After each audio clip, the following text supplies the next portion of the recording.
Hello दोस्तों, क्या इस देश में संविधान को ना मानने वाले का स्तर इतना नीचे गिर जाएगा कि वो लोगों से फ्रीडम ऑफ स्पीच या फ्रीडम ऑफ एक्सप्रेशन, जो भारतीय कॉन्स्टिट्यूशन यानी भारतीय संविधान की मूल प्रस्तावना है, वो उसका हक उससे भी छीन लेंगे। जी हाँ, ये बात मैं आपको इसलिए कह रहा हूँ कि आज से 5 दिन पहले यानी 14 अगस्त 2020 को मैंने अपने फेसबुक ऑफिशियल पेज पे एक पोस्ट अपडेट की थी। जो पोस्ट आपके स्क्रीन के सामने है। एक बच्चा, 1.5 साल का एक बच्चा अपने हाथ में तिरंगा लिए हुए और वो तिरंगे की खुशी जाहिर कर रहा, और ऊपर में मैंने सिर्फ इतना लिखा था कि मुझसे मेरे वतन परस्ती का सबूत मांगने वाले मेरे भाई, मैंने तो इस उम्र के बच्चों के हाथ में तिरंगा पकड़ाया है जिस उम्र के बच्चों को आप लव जिहाद और भारत माता की जय के नारे लगवाते हो। इसके बाद मैं विवादों से घिर गया। मेरी कमेंट सेक्शन में गालियाँ, सिर्फ गालियाँ ही गालियाँ हैं। इसके बाद मुझे पर्सनल टॉर्चर किया गया, जिसमें भद्दी भद्दी गालियाँ दी गई जो मैं आपको नहीं बता रहा हूँ। दरअसल आप अंदाज़ा कीजिए कि इस पोस्ट में गलत क्या है। मैंने उन लोगों से सवाल किया जो हमें रोज़ वतन परस्ती का सबूत चाहिए, लेकिन गालियाँ ऐसे समाज के इंटेलेक्चुअल लोग ने दी है जिससे ऐसी उम्मीद नहीं थी। ये बात मैं इसलिए कह रहा हूँ, मैंने वतन परस्ती पूछा था और लोग हमें गालियाँ देने लगे।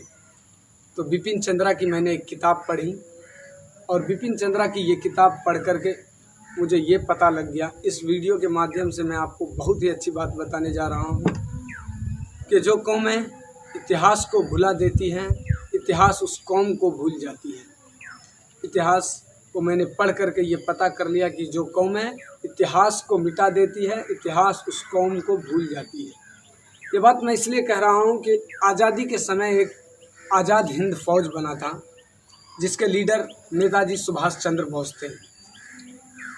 उसके लिए म्यांमार में चंदा हुआ आज़ाद हिंद फौज के लिए, तो वहाँ रह रहे एक सौराष्ट्र गुजराती मेमन मुसलमान जिसका नाम है अब्दुल हबीब यूसुफ मारफानी।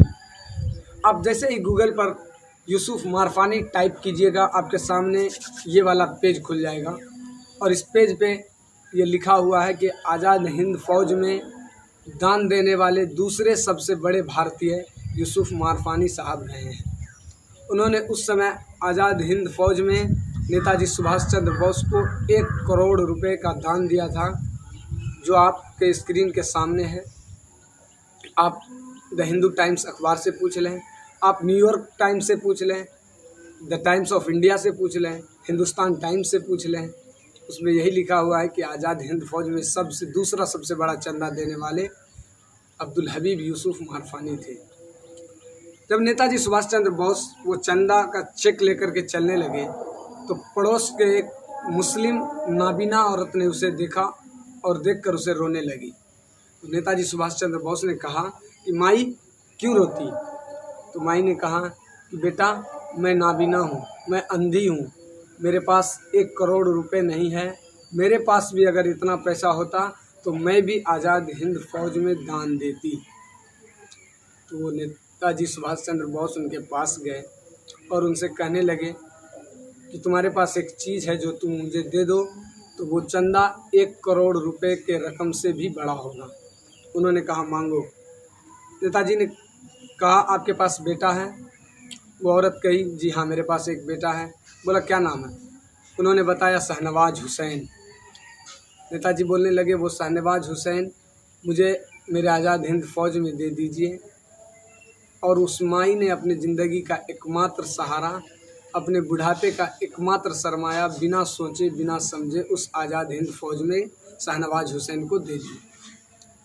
मगर तरक्की देखिए कि महज 1 साल बाद शाहनवाज हुसैन पूरी दुनिया में कैप्टन शाहनवाज हुसैन के नाम से जानने लग गए।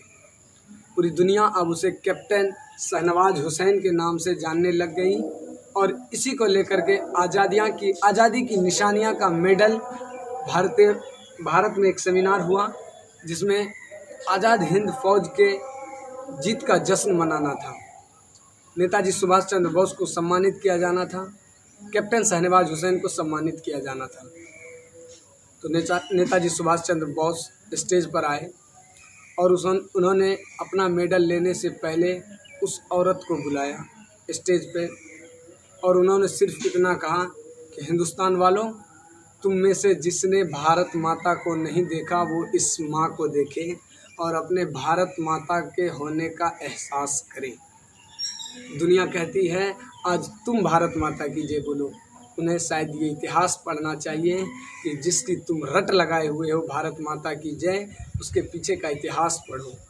किसके लिए ये इस्तेमाल किया गया था ये शब्द?